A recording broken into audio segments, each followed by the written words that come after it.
and welcome, a hearty welcome to New England Authors with Camille Nasser. Our show aims to present the great talent and great stories that we have from the people of our region. And so today we have our guest, Amal Eqeiq, Assistant Professor of Comparative and World Literature at Williams College in Western Massachusetts. She has won a number of fellowships and awards, conducted research and published internationally. Welcome, Amal. Professor, tell us, you give us a new insight to the world. Your work examines contemporary Maya literature in Chiapas, Mexico, between 1983 and 2010, and Palestinian literature in Israel between 1976 and 2010. Tell us, why this strange mixture? Why not? You're from Palestine yourself, yeah. right? How did you get to Chiapas? Oh, it was a long way, but I always begin telling of how I got it through my love for Spanish that began with watching Mexican soap operas. Oh, really? Yes. And then taking a course in grad school on border theory, and we read Gloria Anzaldúa, and I learned more about the history of the U.S.-Mexico borderland and the way she was describing the partition that happened in 1848 between the U.S.-Mexico. It reminded me of the partition that happened in Palestine in 1948. We didn't cross the border crossed us. Oh, that was basically 100 years difference, yes, right? Yes. Okay. So I began taking interest in how, for me, reading her was really like discovering my voice, because I felt, wow, like the way she was describing borders and what does it mean to be in the borderland. Because in one way, the border is a physical thing, but at the same time, it's also metaphorical. And so I took interest in studying more the history of Mexico and the northern border of Mexico. Yeah. By the way, the New England region was very against the Mexican-American War. They thought it was for the South to increase slavery around. But New England had different history with other indigenous people in this part of the country. Yes, that's your study is in indigenous people. How many languages do you speak? I'm comfortable with 4. I studied 6, but I'm comfortable with speaking 4. I see. Yeah. I see. Okay. So the Spanish conquest of Mesoamerica, it happened in 1519. And the establishment of Israel in 1948 as a Jewish state. And it had profound ramifications for the indigenous peoples around. And it transformed both these minorities. What are some of the differences and the similarities? You studied these two areas. What are there? So if I may, I want to go back to the question, because you mentioned like there's 100 years between 1848 and 1948. Yeah. And there is like definitely 500 years difference between 1519 from the conquistador to like the Nakba in Palestine. But what is interesting for me, just like how I got to study, my initial interest was in the borderland of the U.S.-Mexico border, and now I'm studying the southern border of Mexico, just the Mayan region between Mexico and Guatemala. And it tells a different history of borderlands, because there was also partition that happened in the partition between Guatemala and Mexico, but also the question of indigeneity was more present there in relation to how Mayan, with the indigenous uprising that happened with the Zapatista in 1994, there was, for the first time, kind of like internationally, we get to see this attention to indigenous struggle, and especially the question of land struggle. Yes. And it resonated more with me with the case of Palestine, where like land rights, especially land day in Palestine in the context of the Israeli state in 1976. So there was, this encounter between indigeneity and colonial state. And in ways that resonated more in the context of Palestine in general, not just like within the state of, of colonial Israel, because I always say the U.S. is not going to give Texas back. Yes. Whereas, the state of Chiapas in Mexico is already engaging in some form of quest for indigenous autonomy, and we see that is already happening. So I feel the question of land struggle and land rights is much, much more profound in the southern part of Mexico and the northern part of Mexico, and it resonates more with the context of Palestine and Israel, because it's both the borderlands, but also like how colonial states, continue to inflict, violence with disposition of indigenous people. So when you were saying that the Zapatista uprising, it started, I had never known anything about it until that. So is it violence that creates an understanding, awareness, international consciousness of what's going on? I think what took people in surprise, the timing of it, because it happened the same day that there was signing of NAFTA in 1994. Yes. But it was the way it was visibilized through the internet. It got a lot of media attention. And in some ways, people always associate with 1994, but indigenous people has already been organizing since the 70s in Mexico. They had the first indigenous Congress in Mexico in the 70s. And there've been, the more of guerrilla was starting the 80s in the mountains. But even way back in the 19th century, there was already an uprising in Chiapas against the state of Mexico. Did they see the NAFTA as a threat? Did the indigenous people? Absolutely, absolutely. They were because completely against it. Because NAFTA was kind of like another kind of attack against indigenous people, because it was legitimizing the appropriation of their resources and natural resources by corporates. So it's not just like Mexican corporates that came all the way from Canada and the United States. So it's kind of like opening a free market, which was basically selling, indigenous people and their resources for free. Right. Yes. And I think that that resistance was also so present, because it was kind of and the announcement that came like, basta, like that's enough. We had. Yes. And what is in the declaration that came with the Zapatista and their communication, the first one, there was direct reference to like invoking conquista, because it was like since 500 years we have been sovereign. So it wasn't just seen of like another moment. It was kind of like reaffirming, invoking the legacy of conquest and colonialism. Yeah. Now, going to Palestine, most of your work is around the Palestinians in Israel. Yes. Yes. Yeah. And you're one of them. Yes. Right. But what is interesting in this case, that like when we think of what there is the materiality of like the border, that it's real, you see it, it's like, it's you see its violence, and it's like partition of the land, and it's like metaphorical separation. But what actually like was showing in the work, that what we consider the process of minoritization, in some ways, part of it is telling of a history of conquest and colonialism, and how they partition people and do dispossession, and also the create colonial borders. But in some ways, the national sentiment, this like it didn't erase. So in some sense, when I talk about Palestine, I talk about historic Palestine. And in some ways, we talk about, for example, when you study literature, you see how Palestinian writers, even within what we now say as Israel, has always been engaged with Palestine, in historic Palestine, in diaspora. They're writing, they've been in conversation with the Arab world. They wrote in Arabic. So the confinement that happened within the creation of a border that limited them as minority was fictitious.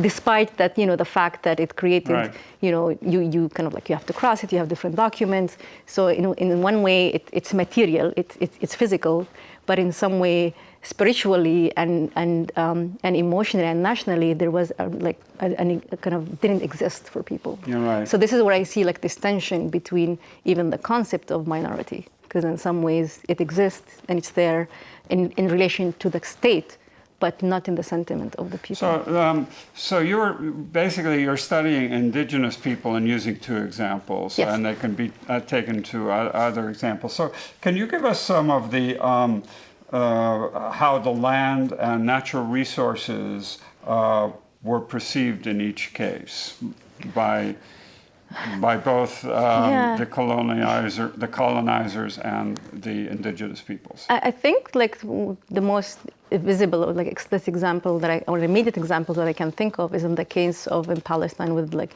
the olive trees, water resources, natural water, and how it was seen as and the land itself, like just like the disposition of land, just like the shrinking, So what happened to the olive trees and the water? that in the case of Palestine, like when you see like the uprooting of the olive trees is like systematically, just for the expansion of settlements, but also the establishment of a wall, the way it preventing Palestinians from getting to their olive trees, and the fact that there was this position of land that had olive trees that Palestinians used as their income. Yeah. Whereas in the context of Mexico, we see it more with the corn, like with the GMO and the way kind of with neoliberalism and all these economies that came with NAFTA, it was an attack on local agriculture. The same thing with Chiapas is one of the states in Mexico that has actually the highest amount of natural resources, whether it's oil and other resources and hydraulic, with water. Hydro energy. Yes, hydro energy, exactly. Hydro energy, from yes, water, yeah. but it remains like the poorest state. So because a lot of these natural resources are being exported to other places or being also like exploited, but in the international corporate. So in some ways here, like we really see kind of a colonial economy that is benefiting from the disposition of indigenous people and their resources. So after the Zapatista revolution in 1994, there were a number of people killed, right? Yeah, of course. Did things improve for the indigenous people? There was definitely more visibility that Chiapas got from the state in some ways to kind of like pacify the indigenous resistance that was happening. So whether it's like sending money or supporting NGOs, but at the same time, there was more indigenous autonomy that you really see of people who are refusing to take money from the state, living and farming, doing their own organic, coffee, their own community collectives, their own educational system, health system, legal system, and in some ways, kind of, trying to separate from the Mexican state with it, and they call it like the bad government. Yeah. But at the same time, we have to be careful here, like not everybody in Chiapas is Zapatista. I think that's just like, that the people, and I think this, speaks to the nature of like the difficulty of indigenous resistance, but also, speaks to like, states are smart institutions. They understand what it takes to, not just, break down, but I think, because the indigenous uprising in Chiapas really mobilized indigenous people throughout Mexico, but also other parts of Latin America. Yes. And it's their visibility, their accomplishment has been successful in many domains: education, language rights, cultural rights. That then they became more visible. At the same time, the state trying to co-opt that project. Right. Yeah, you've written a lot about this in many articles, and what I find I wouldn't say many. I'm still starting my career. What I found really interesting is how you study these histories rather than analyzing events and drawing conclusions. You listen to the Maya voices in writing and the Palestinian voices. You listen, and particularly to women. Is that true? To women and everyone. Yeah. I think definitely, because in some ways this listening is just like more of like going to like really the field and interviewing writers, and because in some ways much of this literature, at least with the women, has been more contemporary, so it hasn't been documented. So for me, it's like, what does it mean to be a cultural, a professor of literature writing a book, or a literature scholar writing a book about indigenous literature, and limiting myself to written text, not just like the oral text, but also like, where are my resources? And I feel like a lot of my, the way I've been, like, where is my archive? And in some ways, the people themselves are the archive. You go and interview, because much of this history has not been documented until like recently. There's more attention that has been, coming more scholars interested in indigenous literature. And also, I feel like the uncovering of this history is in itself is really telling of, it's telling of the colonial history that led to that.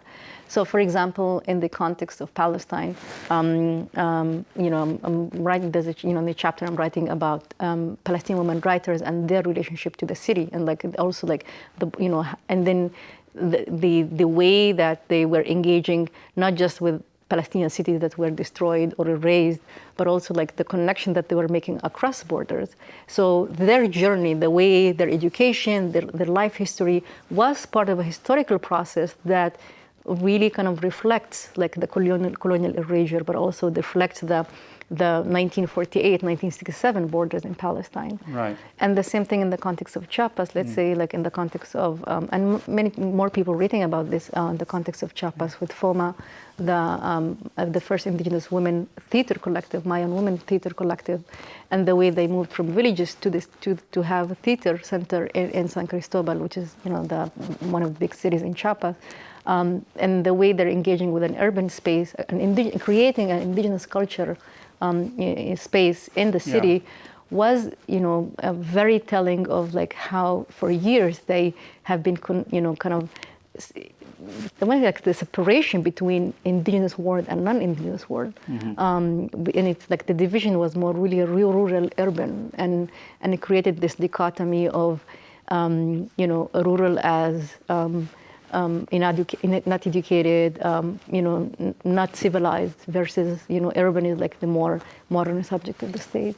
Yeah. Okay, this is New England Authors with Camille Nasser, and we're talking with Professor Amal Eqeiq of Williams College in Western Massachusetts. Thank you for being with us. So what did you find of the commonalities when you read the commonalities of these indigenous people? Are they just complaining? No, absolutely not. No. What are they doing? And I think that just has been the case of like we always reduce indigenous writing into resistance. Like we forget that people have stories to tell. They see the world. They're engaged. There is a lot of engagement with space, language, identity, reflection, especially in language. And I feel like more of like the fact that we have Mayan writers writing in both Mayan languages and Spanish, and in the case of Palestinian literature, mostly writing in Arabic, and that speaks to, a different, that speaks to many Arab, speaking to the Arab world. So when you think about it, it's Arabic literature. It's not just like Palestinian literature. So I feel like we see this really tension between kind of the way we think about indigeneity as something that's very localized, but very confined. How would you define indigenous? So you consider yourself an indigenous person? Is that true? I always say, I do. I mean, would you consider a Jewish person who came to Palestine in the 1930s indigenous as well? Oh, God. This is a question. It's a hard question. It is a question because that it speaks. The question is like, I'm not surprised that you're asking this question, but I think it speaks. You're not going to ask this question in Mexico. You're not going to ask somebody you're not going to ask who's indigenous in the context of Mexico. In the context of Palestine, there is always asking Palestinians how do you explain your indigeneity? Why do you claim indigeneity? What does it mean for you to be indigenous? And I think in some ways there's an issue with this question because it first of all denies Palestinians the claim to indigeneity because they have to explain what makes them indigenous. That's one thing. And the other thing, I think also it speaks to the way indigeneity was thought about in the context of Palestine, because with the narrative of Zionism, there was about a return. There is we're also indigenous. So there's kind of two competing narratives for indigeneity. Exactly. Yeah. But I feel how do we recognize the competing narrative, the history of this narrative? Right.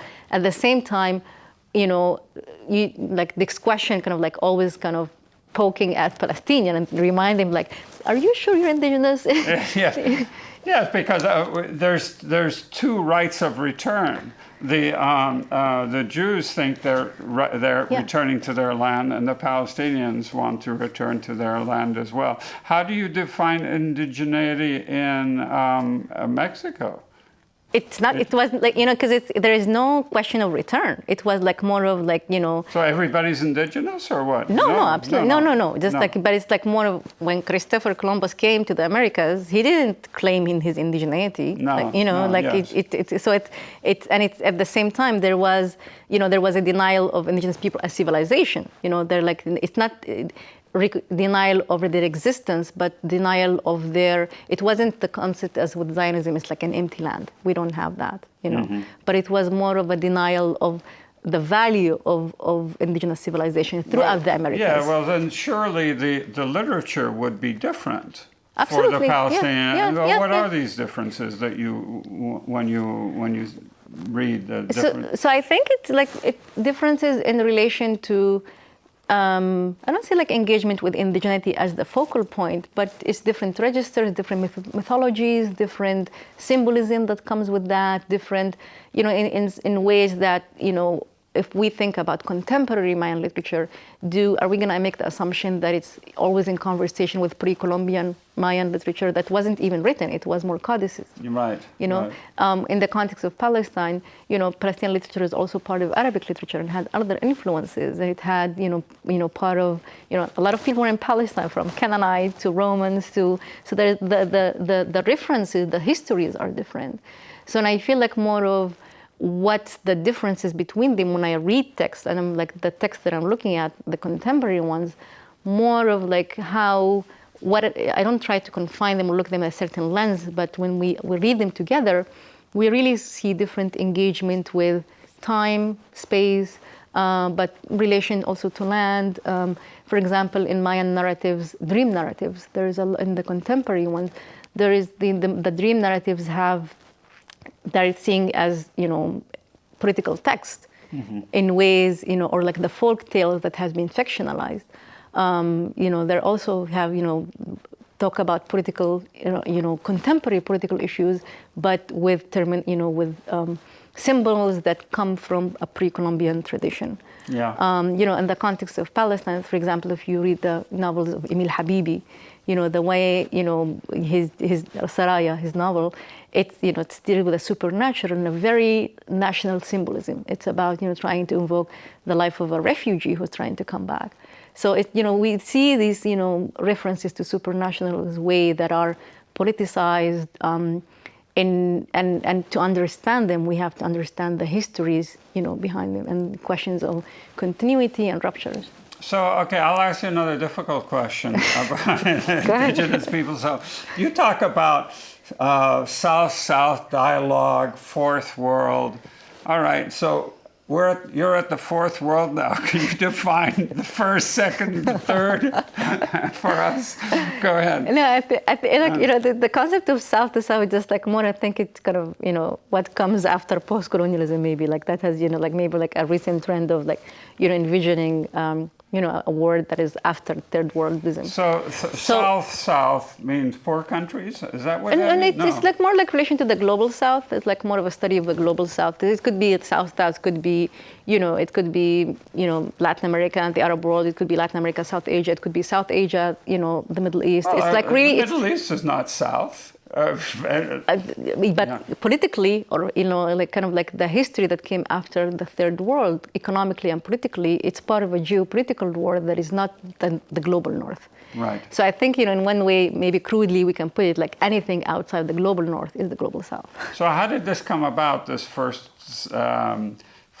world, third world. How did this come about? Who started that? Economics. Economics. Okay. World War I, World War II, white supremacy. I see. Yeah, and I think, but with the fourth word, it's the concept that has been used by, Ward Churchill, who's an indigenous scholar from the U.S., and it's just like more more of an accurate term to talk about indigenous people who are stateless people in the first world, because in some ways, when we think about the first world, which is the global north, and then the third world came in the category of the 60s, like during the Cold War, the countries that were also coming from colonialism, they showed that they have a lot of in common in terms of histories of colonialism, resistance to colonialism, emerging nationalism. So you could see a connection all the way, let's say, from India to Egypt to Brazil. Right. And this, despite their differences. At the same time, like what this category did, recognizing their economic marginalization, but it erased the indigenous people who existed in these countries. Yeah. So the fourth word was just seen as like, the poor of the poor. So this guy, I don't know why, it reminded me of a bumper sticker that was going around in California, people putting on saying Native Californian. In other words, they were born there, so that they have some kind of right to be there, whereas the people who came over for jobs or whatever, came over to Silicon Valley, were immigrants. Do they have less rights? Well, I think, you should ask Native American people in this country who has the right or who doesn't have the right to be there. But interestingly, that same concept was used in the context of Israel with like the firstborn, Zionist who was born before or after, in what they call Eretz Israel, the land of Israel. They identified themselves at Sabar, which is, and the symbolism of it's interesting because it's cactus, it means cactus in Hebrew. So just like, kind of trying to reclaim a connection to land through a plant. But at the same time, that's a way that they could distinguish themselves from European Jews who did not come to Palestine. So I think there was, this kind of, that's the whole, discourse about claiming nativeness, and it's just like more of an assertion of, more rights, or like the right to have rights. Yes. But that I feel like it's still like, in a colonial context, this is very problematic because it's, First Nations, indigenous people in the Americas, First Nations, let's say in the context of Turtle Island, they don't go around declaring, like they're native of it. And I think the native of California is, okay, it's a nice sticker, but it's an offense for indigenous people. Right, okay. Well, thank you. Thank you so much for being with us and sharing some of these insights. This is New England Authors with Camille Nasser, and we had the great pleasure of having Amal, Professor Amal Eqeiq from Williams College. Thank you. And so we record here in Cambridge and air across stations throughout New England. Remember, watch locally. Thank you. Thank you.